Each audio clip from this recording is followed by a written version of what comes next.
But anyway, so that's awesome. Hey, so we're going to continue a message today, and it's something I've been talking about for a while, where I've been really excited about, and I'm going to try to bring it out in words that make sense. Okay? So we were on vacation, and I'm pretty sure God was speaking to me right there. Just said, you need to be here. I need to live there full time. So see you guys. I'm going. It was a mountain, and then and I was like, wow, I can have a sermon on the mount. But I had no audience, but I didn't care. It was a good time. So we're going to talk about God speaking, and then there's so many resources, so many things, books and whatnot that you can find out there. How to hear God.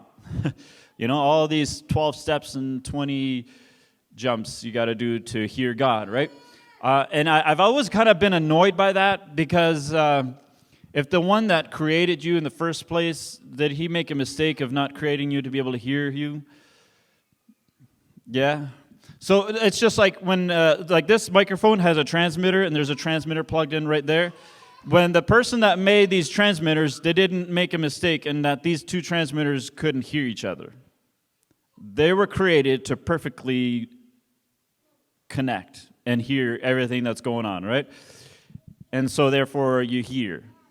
All right? So that's when any creator out there that makes a receiver. Okay, so anybody got a receiver in their house, a radio of any sort?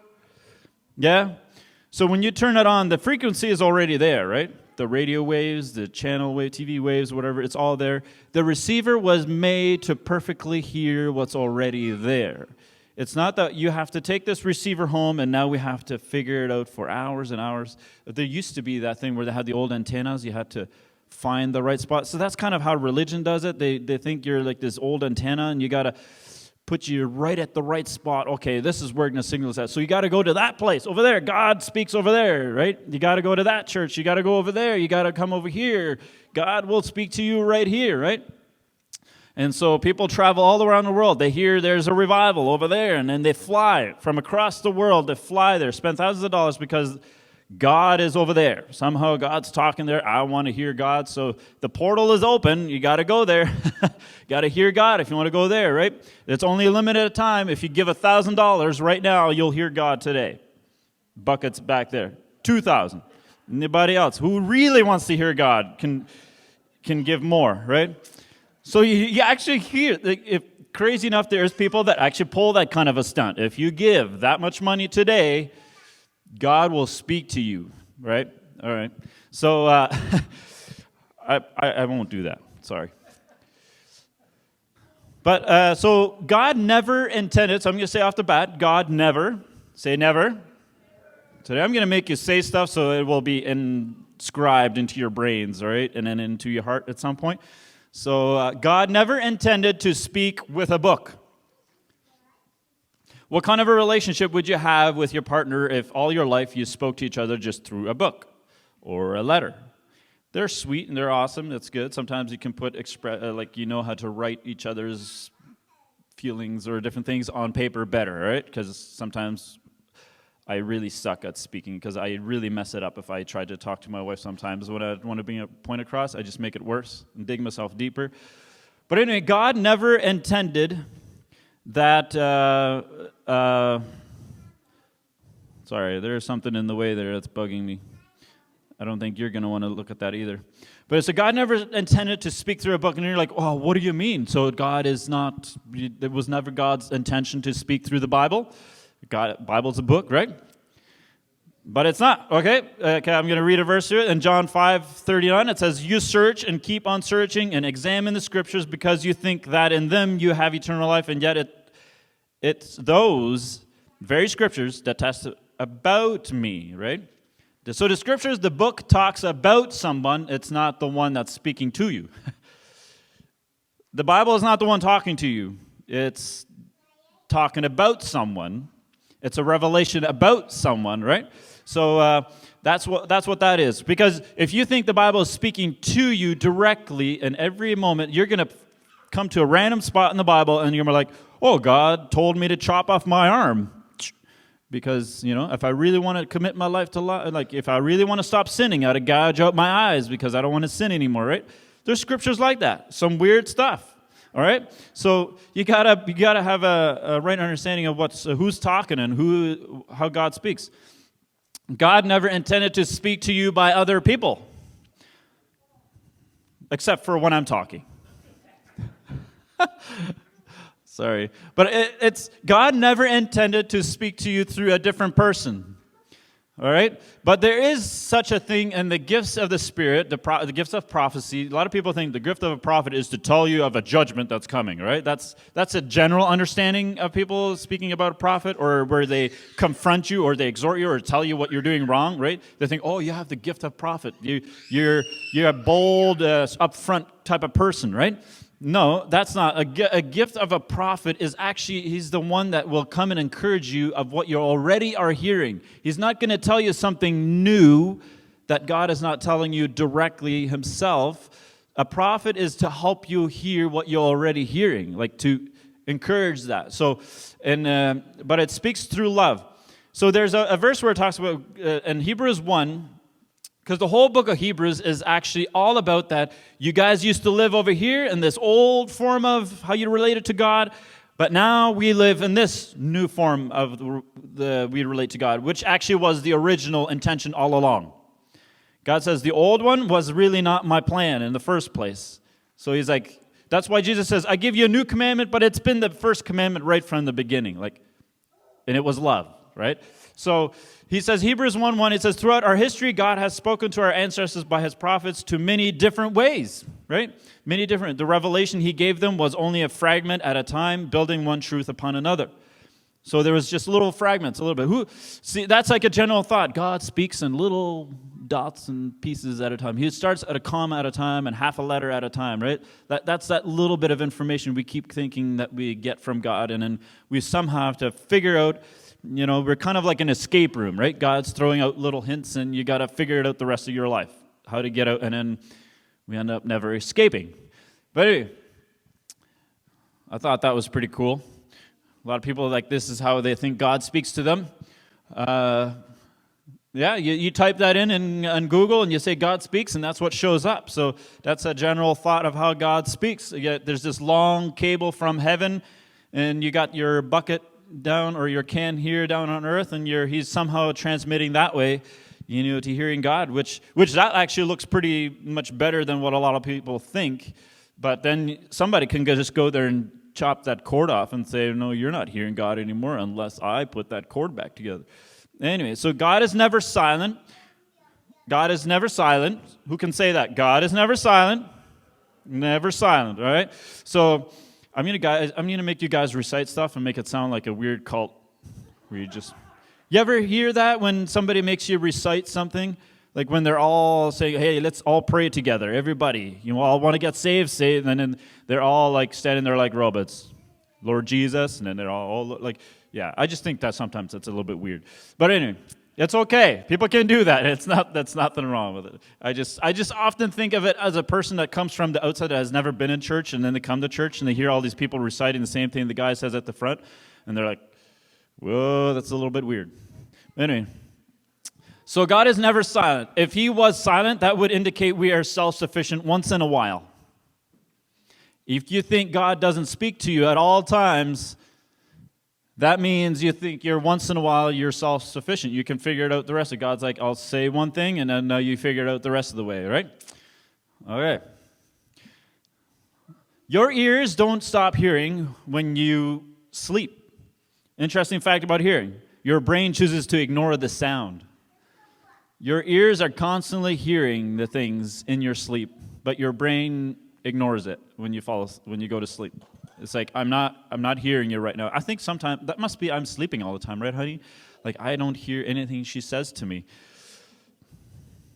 It's weird. But anyway, your brain can choose to not hear certain things.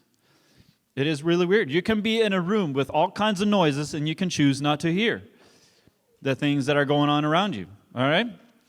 Yeah. So we here heard more kids talking than the worship music today. Let's see what you tune. So you can choose to tune that out, or you can actually join all that noise together. Oh, this is awesome. It's family noise, right? Okay. So that's interesting fact. Other fact, it says sounds put joy and meaning. This is according to like some of the hearing clinics and the people that study the ears and the hearing and how it works. They say sounds put joy and meaning into our days and give us a better life.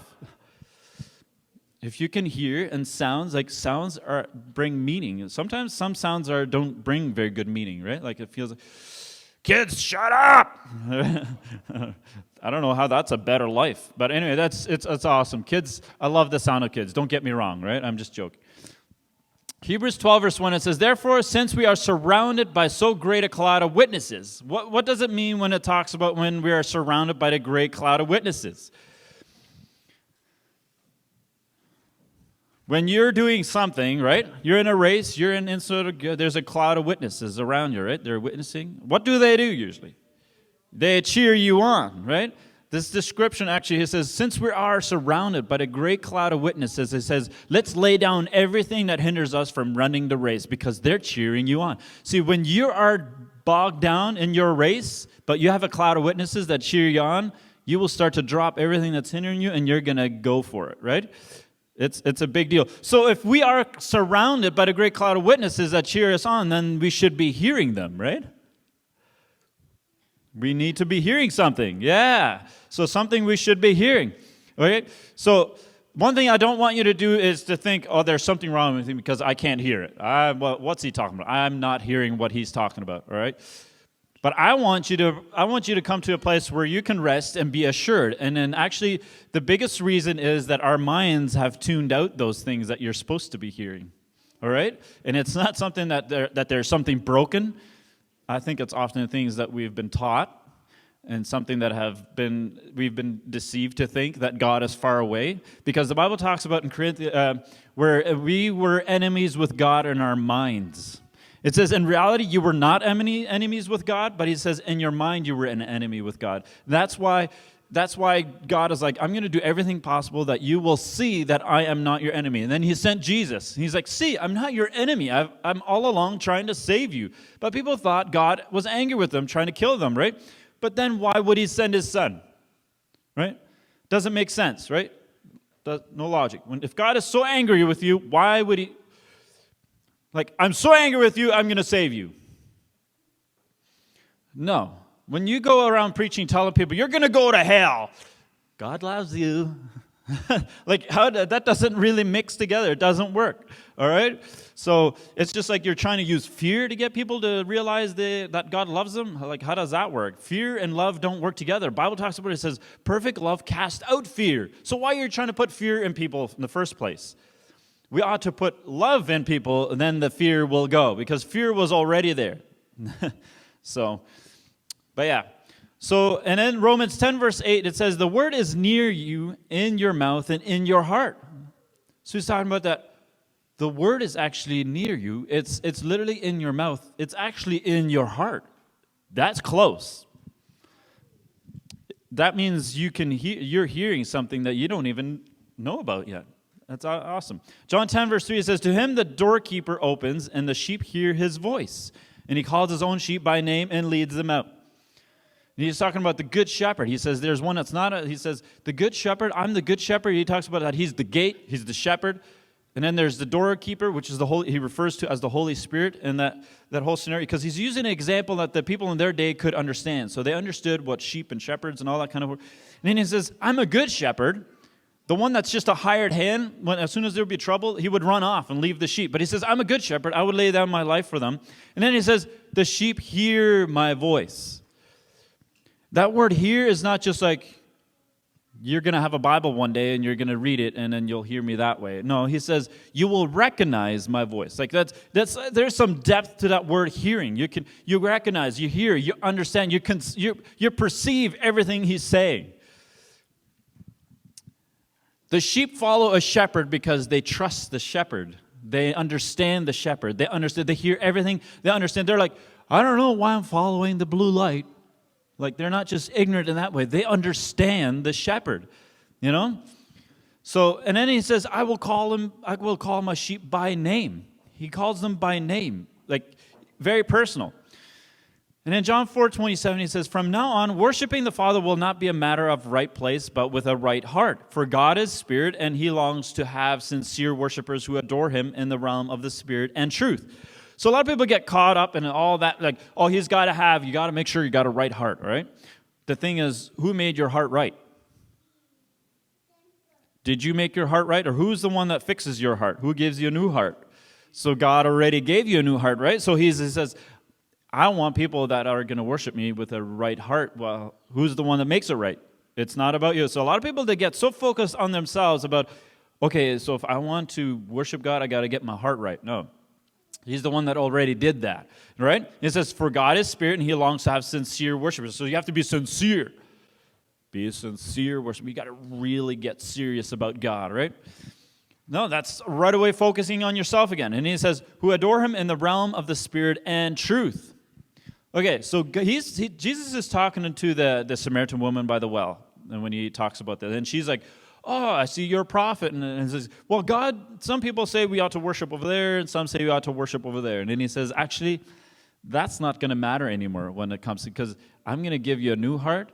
I'm going to give you something that's going to be a different realm of worship than what you know. It's not going to be a physical place. It's not going to be in the physical. It's going to be in the spirit. So it's going to be a new way of worship happening inside of you. There's like this whole party going on inside of the person. That's what he's trying to bring to her, that, hey, you don't have to go looking for God over somewhere. God's going to show up in a different way that you have never experienced before, all right? And it's going to be in spirit, in a realm of a totally different realm, and then it's going to be in truth. And while we're going to see what it is yet, all right? Hebrews 1, verse 2, it says, but to us, living in these last days, God now speaks to us openly. Openly. Say openly. He speaks openly in the language of a son, the appointed heir of everything. So God speaks openly, not in a secret, mysterious way. He's not playing hide and seek and he tried to figure me out, right? He speaks openly in the language of a son. So a lot of people are like, well, how do I know it's God speaking to me and it's just my own bright idea? I think you'll be surprised how often it'll actually be God speaking to you, but actually you think it's your idea. All right? And then people are like, well, what if I have a bad idea? Well, so he speaks to you in the language of a son. So in the language of a son, in a sense that you're not disconnected family. You're not a distant family. You're a close family. So a son speaks a child speaks of what's in the household often, right?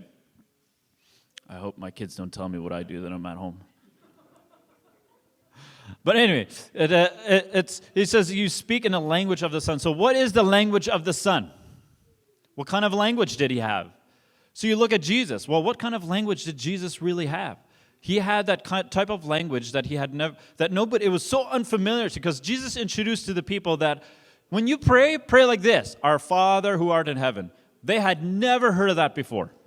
We think it's like really old already. Oh, stop praying that, our Father who art in heaven. But actually, if you would have never heard, when we go back to our Old Colony background, we grew up, we were not actually supposed to speak to God like hey, Dad, or like our Father.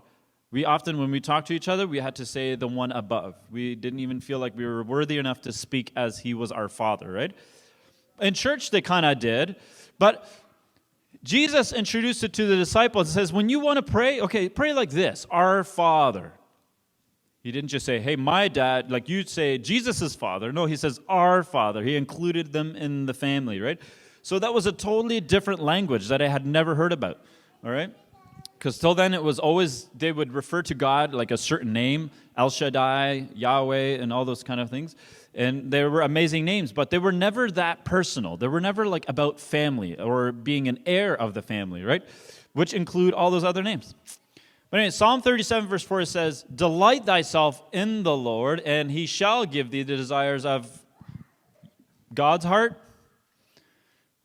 The desires of whose heart? Say my heart. My heart, right? He says, he would give you the desires of my heart. Well, somebody told me that my heart is awful and deceitful above all things, and it's wicked. Well, if Jesus says, I'll give you a new heart, then did Jesus give you a wicked, evil heart? No. All right? Sometimes we need to get our little brain to catch up with the truth that's already there, right? So there's a difference there. Okay, I want to talk a little bit about this part yet. In 1 Corinthians chapter 2, verse 16, and he says, who has ever intimately known the mind of the Lord Yahweh well enough to become his counselor? And I thought, I got caught by that part there. Who knows God so much that he would even give God counsel? It was Jesus, right? Jesus was Jesus in a sense had that connection with the Father that the Father was willing to listen to Jesus' counsel about stuff and how go about doing things. God didn't just give Jesus an instruction, do this, do this, do this. Jesus is like, hey, what should we do today? I think I want to do this. And God's like, that's a good idea. I'll do that. Yeah, let's do that. That looks like love. I want to love people. Like, I want to heal these people. Jesus is like, and then Jesus would come up with an idea and do that, all right? He says, who would go know God so much as to give God counsel? And we would think, oh yeah, well, of course, Jesus.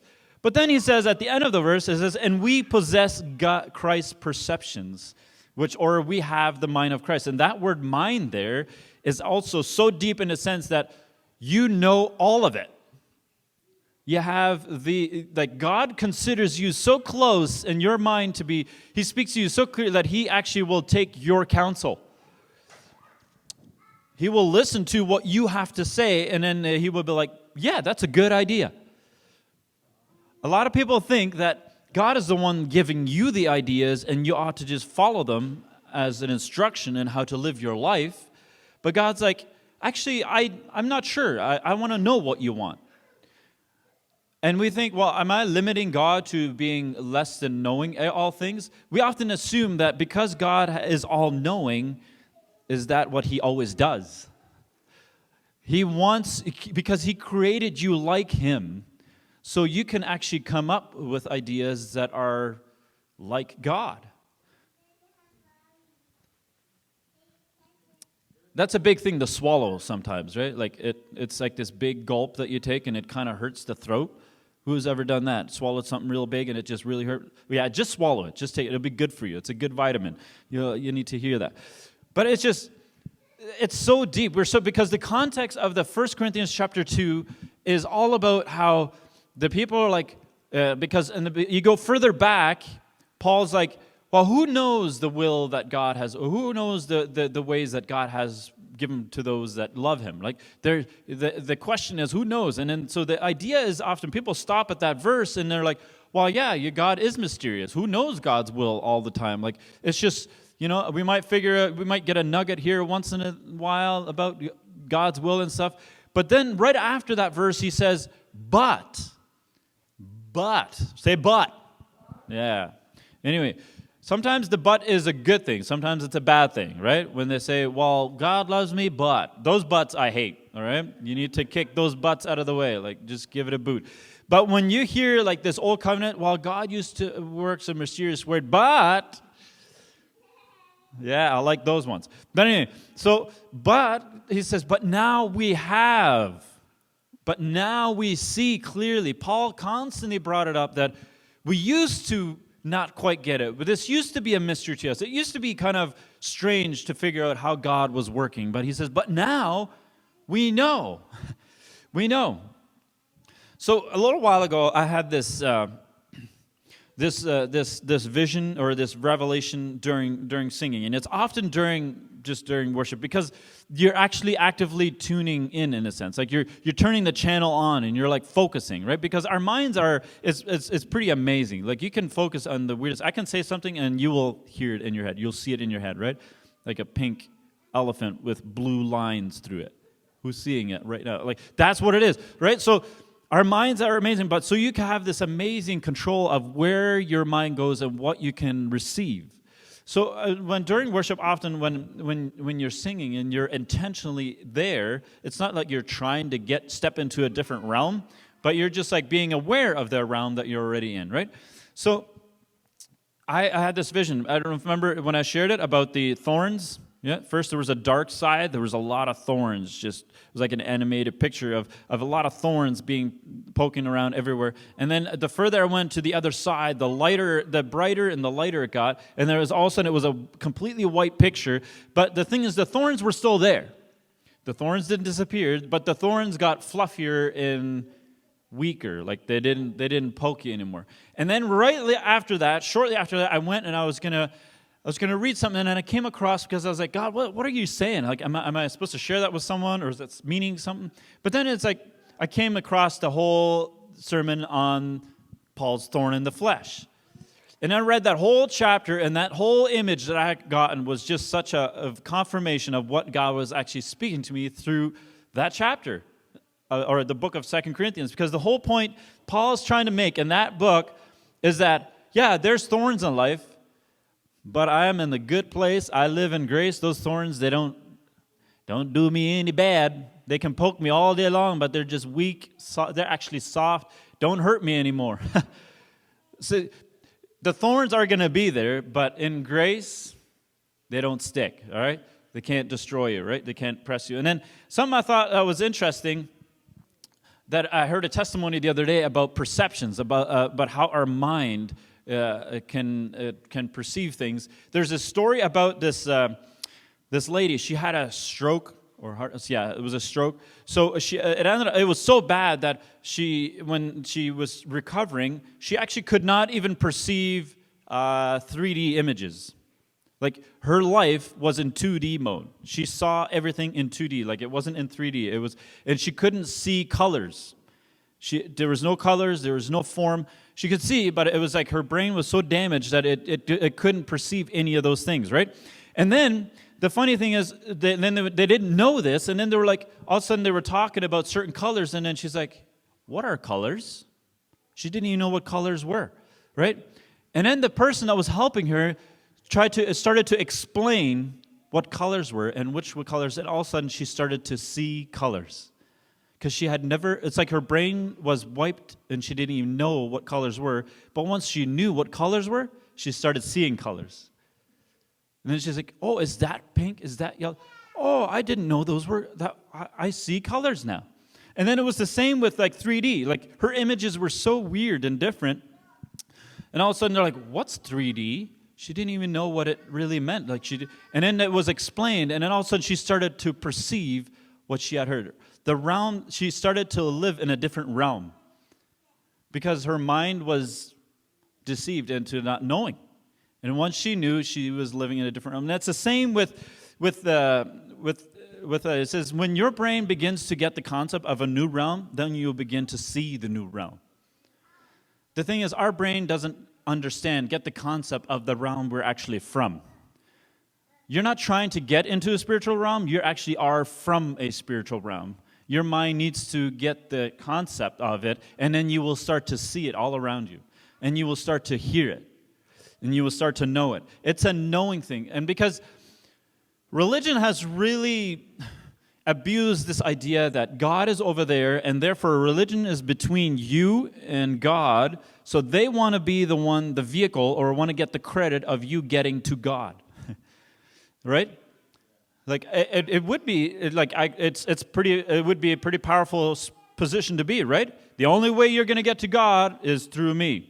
I'll tell you how to get there, right? I'll be your vehicle. You do this and this and this. You stick with us. You commit to our group, and you give so much money, and you serve in the church so and so and so. You will get closer to God. I promise you. I'm sorry. As much as that, it's like a lot of people are like, that's a lot of power. Like, I can understand. If you're thinking that, then yeah. But if you give the people the freedom that, hey, no, they're like, hey, how do I get to God? And you just say, right there. Or he's right here. You totally lose all control. People have the complete freedom, complete access to God. There's now no control. God is speaking to you directly. Wow, that's scary. What if you come up with something that that I had never heard before?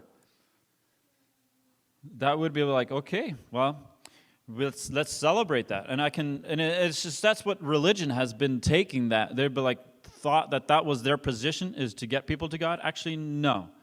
Religion was never the vehicle to get you to God.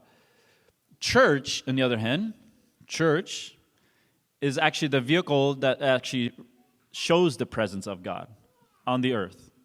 We were supposed to be representing the presence of God already here. We're not trying to get people to come in this vehicle of church and see if we can all make it to heaven somehow. Let's all jump in this Jeep and drive through the jungle, and then, we might get lions and all those things attacking us. Let's get to God. Let's get to that treasure somewhere. Actually, no, the treasure is in the vehicle of the church, because God's already there. When you go to a church, you should be hearing that, what? God's already here? It doesn't matter where you should be going to any church. You don't have to come here to realize that God is here and that He already forgave you and that you already won with Him. You should, it should be anywhere you go. The church is like the family of God is the one that's supposed to say, yeah, it's already done. He's here, right? Schomburg says, spiritual perspective is going to be your key to access the deeper life you want to walk out on this side of eternity. It's a perspective. It's not like trying to get into something, but it's a perspective. And we need to change. That's why the Bible talks about we need to renew our minds to what is already there. So God speaks to you right now. It's just like when Psalms, what we read before, He says, "Delight yourself in the desire, in the Lord, and He will give you desires of your heart." For me, the biggest, awesomest thing in my life has been that God speaks to me in here. It doesn't come from over there. It doesn't come from over there. But when God speaks to you a word, there's no one in the world that will ever be able to take it away from you, because you will know, you will know, you will know. It's like an assurance that you can't explain, but it's a knowing that you just know. Because God made Himself so one with you, then actually what you're speaking is coming from God. A lot of people are so afraid that what you're going to speak is going to be just wrong. You're going to get it wrong. You're going to misunderstand it. Yeah. That's why Paul says he hasn't gotten it all together yet, but he left. He got something, he started getting somewhere, right? Our brain is learning. It's not that you have two different natures going against each other. It's basically your brain is like a clean slate, and we're programming the things that are already true into that brain, all right? So know that God is in you, right? We all say, Jesus is in my heart. Well, if Jesus is in your heart, why are we looking for Him? You've heard me say, some people, the Bible talks about God is in your belly, and some have bigger gods than others, right? But it's just, God is there. Then why are we looking around and finding ways to hear Him? He's speaking through your character, you right now, the things that you feel, the things that you know. You will be surprised often. It's not like, have you ever had that experience where, oh, I knew that. I knew this was going to happen, or I knew I should have done this. Don't write those things off. That's a legit, real thing God is speaking. It's not just a coincidence that it was just, or like a deja vu thing. Anybody had a deja vu? I don't think it's just the world has been trying to figure out what those mean, but it's real. We've been trying to find God, and God's been talking all along. He's sitting right there with you saying, hey, because when God spoke to me saying that I love you, it's just it was so real in a sense that I was like, actually, I've been hearing that all along. I just didn't hear it. My brain had tuned out to that wave of truth, right? That's why in a book of Isaiah, Isaiah the prophet, when he ran, or was it Elijah? It was Isaiah, right? He ran from God, and he was running, and then he's in a cave hiding, and then all these different noises. Because in the Old Testament, the idea was that God spoke in a loud, thundering storm, fire, So they assumed all those noises came from God, right? So he's in a cave, and then the fire blew by, and the wind, and an earthquake, and then he's like, nope, but God wasn't in that. And then God gave a revelation there that He was a still small voice. And what is a still small voice? What do you think Isaiah experienced there? It was Isaiah, right? Am I getting it wrong? Anyway, correct me if I was wrong. Elijah. Yeah, come on, tell me. So Elijah, what do you think he experienced? Did he hear a still small voice somewhere way out there, some creepy voice? Hello, come over here. Like one of those scary movies where there's a little kid somewhere in the corner, and then they're looking for that. Where's that still small voice? That's creepy, right? So where did that still small voice come from? It came right from within Elijah, because he had the Spirit of God in him. He was anointed by God to be a prophet, and the Spirit was on him. Elijah was looking for God out there and the loud noises and all the miraculous, weird things happening out there, but then all of a sudden he's like, actually, God's been talking to me all along right here. It's the noises out there that were kind of overpowering the noise in his mind, right? So we often think God's way over there whispering, hello, come over here, right? And it's the same with Samuel. When Samuel first heard God, it was a voice while he was sleeping. So there is a voice inside of you speaking right now, and I believe it will change. Like when you hear that, it will change your life in a major way, and you will know and know and know and know. And I'm not going to tell you steps to do it, because then you're just going to create a formula on how to get there. You just need to know that he's there. That's what I want to tell you. That's my goal, is just to tell you that you'll already hear God.